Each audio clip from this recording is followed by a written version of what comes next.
Yesterday evening, I'm sure you were there at the Zapion Megaron, the Prime Minister of Greece, Mr. Antonis Samaras, presented the overall results of the Greek presidency. Today, as I said, we will focus on defense issues, namely on security. We took over the chair in the aftermath of the very important European Council on Defence at the end of December 2013, where the heads of states and governments adopted important conclusions on issues of European defence and security. A roadmap for implementation of the December European Union Council conclusions has been initiated and developed. This roadmap is a very good starting point for a new chapter in European defence. I'm confident, I'm sure that the Italian presidency, which takes over from today, will succeed in moving forward this new agenda for European defence and security. The roadmap addresses long-standing shortfalls, such as the lack of a competitive European defence industry. It also pinpoints the capabilities considered as key: drones, air-to-air refueling, satellite communications, cyber, and recommends concrete steps forward for their progress, for their development.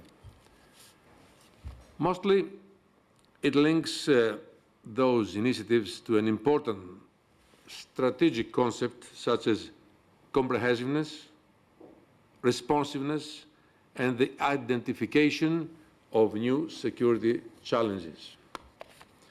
All these issues are still open and very important for the security and defense of our continent and should be reviewed by June 2015, when the European Council will examine their implementation progress. As you remember, the informal meeting of defense ministers held here in Athens last February advanced the discussions and actions.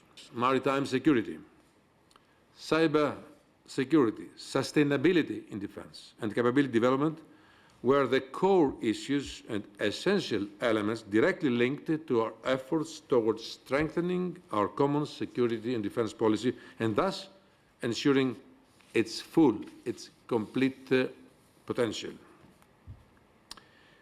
The adoption of the European Union Maritime Security Strategy is a very concrete step towards this direction. Moreover, having in mind the strengthening of the European defence technology and industrial base, and especially the role of the small and medium enterprises, our presidency set as one of its main objectives the further promotion of their role and their unimpeded access to the defence market in general. Therefore, we have managed to underline, to stress the role of the SMEs as an important link in the supply chain, having in mind the development of a genuine internal market that will not only ensure but also promote and secure fair access to all European Union enterprises, thus avoiding exclusions and discriminatory practices. The geopolitical developments in Europe's imminent and broader neighbourhood highlight the vivid relevance between internal and external security. We only have to consider the security issues in Eastern Europe and in the Southeast Mediterranean, especially keeping in mind the Ukrainian crisis, the continuing internal conflicts in Syria, and the recent uprising in Iraq and in the broader area. The Ukrainian crisis constitutes a major strategic evolution, which illustrates the return to challenges linked to the use of force and to the threat of force on the European continent. I must stress the fact that in this geopolitical environment, Greece remains a pole of stability and the southeastern European arm for the defense of European values and interests. But today, as never before, collective action and our firm faith in the European vision must serve as our compass in meeting all the challenges posed by the crisis of the social state, the uncontrolled rise of illegal immigration, environmental and other global issues. We all need to seriously reflect upon what we have achieved together with our European Union partners.